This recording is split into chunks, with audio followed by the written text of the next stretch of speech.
Christmas is almost here, and I've shown you a ton of fantastic prints to make this month. But what I haven't done was actually respond to the almost dozen emails I have across my platforms of people asking me, what else do I get besides a 3D printer? So I have put together an entire table of all my necessities and everything that is in my workstation that not only makes the process so much better, but it's going to save you the hassle of stressing out over trying to figure out what you need that you probably didn't know your new 3D printer in your life needed, or you as 3D printer forgot to ask for.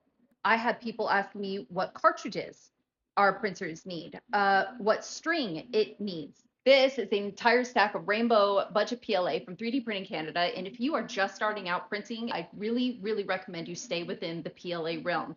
There are hundreds and hundreds of colors, from all of your base colors to gradients, glows in the dark, changes color. Now, the other thing that I want to stress for 2026 is I will be absolutely pushing and encouraging us to become more eco-friendly and more waste conscious with our decisions in the 3D printing realm. So I recommend refillable spools. Okay, they come vacuum sealed like this, and the empty spools for the refillable spools. These are super easy. You click them on. The reason why I'm recommending these, you don't have to throw away a plastic spool at the end. You don't have a cardboard spool that you don't know what to do with. It's easier to store. It stays more preserved. You don't have to carry it in a box. I will always recommend refillable spools and the refillable spool cartridges. You can get them from Bamboo. You can get them from Anycubic. You can get them from Elegoo. You can get them from whoever you want. I will recommend the R3Ds. And bonus, they're cheaper. The one thing that no printer wants to see, the bag of spaghetti. But I highly recommend that you get a box of freezer-sized Ziploc bags. You can store open spools within these if you don't have a way of controlling the humidity in the room in which you're going to be printing. Next thing I'm going to recommend, glue sticks. You can get purple, you can get white, they both work the same. Most printers right out of the box don't need glue sticks, but I highly recommend you stick these in the stockings. Everyone's going to want to go for the Big Daddy print that's going to take 24 hours to print as soon as you get out of the box. They keep your prime tower from popping off. They keep your print from popping off.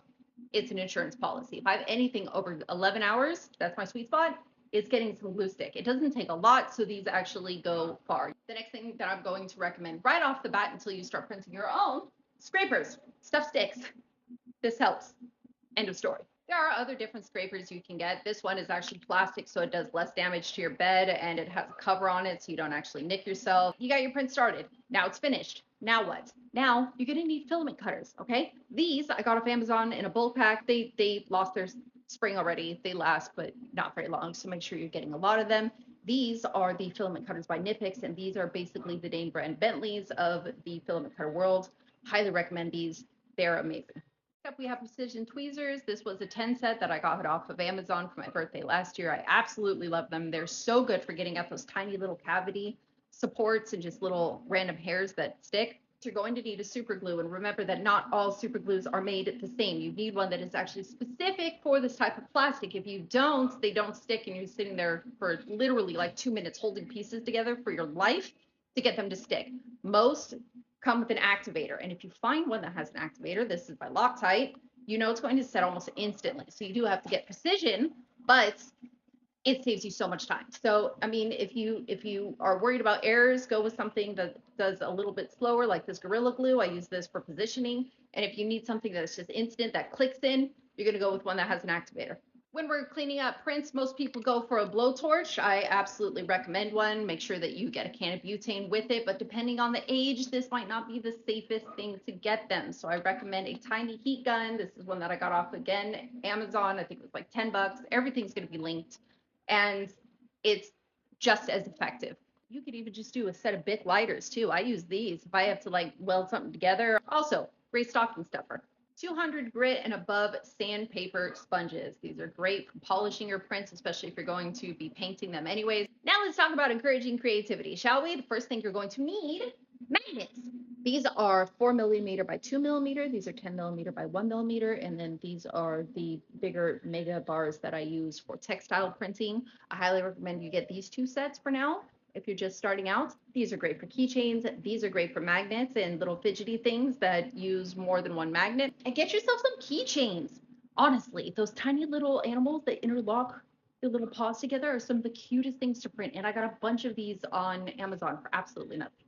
I also recommend the Bamboo Lab Maker Supply Maker's Beginner Kit. And this thing is so fun and it has so many different components to kind of encourage every type of printing that you can imagine, everything. And it gives you a guide on what to use those for and what to print them with. And you can find it on Maker Supply, and you can also find all of the STLs that go with these on Maker World. One of my favorite, most rewarding prints was this cell phone charger by Bamboo Lab. Okay, that's the Bamboo A1 Mini, and you can get the kit for this. It's an actual charger. It's a conductive charger. There's little LEDs in here, and the motor moves and goes up and down. It's the cutest freaking thing. The entire kit is on Maker Supply. It looks like this. You download the STL, totally free, customize it. You can put whatever image you want on here, but this was probably my most rewarding, fun first print ever.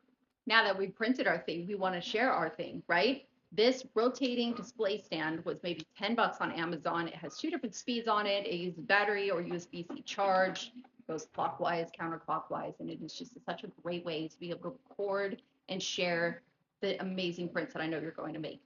This one seems a little obscure, but this is a blacklight that I picked off of Amazon as well. And it's so convenient to be able to charge your filaments. It's also really good to kind of flash on your inventory to see what's UV reactive, what's color changing. I only say this because there are silks that are UV reactive because of the components that are in them. So even though they aren't sold as a UV reactive filament, they still are. It's a huge bonus, honestly. So I recommend a blacklight flashlight. Last but not least is maintenance. So here are three things that I recommend that you keep near your printer at all times. A portable, rechargeable USB-C vacuum. This side is an air compressor. This side is the vacuum. It is amazing. It is great for blowing out all of the dust that can get into your gears and can get on your belts. And this is honestly the best for just cleaning out an enclosed printer. You can get all those nooks and crannies, blow it all out, and then suck it up. I don't know why more people don't recommend this like right off the bat. A tiny dustpan, okay? I got this from the dollar store. Keep it by your printer. Smush up all the stuff that fails.